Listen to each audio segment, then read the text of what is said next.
Эти крупные камни, вероятно, остатки фундамента старинной мечети Базар-Джами.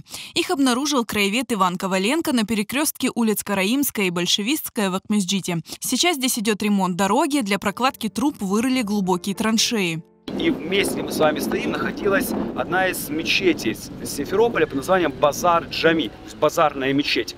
Год ее постройки неизвестен, но примерно это мог быть 16-17 век. Известно, что она упоминается на картах Симферополя в 1840-х годах, 60-х, 70-х. И последнее упоминание ее в этом месте на карте Симферополя был такой атлас, составленный доктором Кириллевичем. Это 1891 год.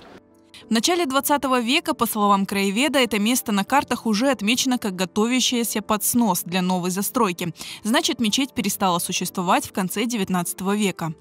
Нам вскрылись фундамент этой мечети, нам вскрылись какие-то деревянные конструкции, может быть балки, крыши, может быть это пол. Нам вскрылись куски черепицы татарки, ну и возможно что-то еще новое можно найти.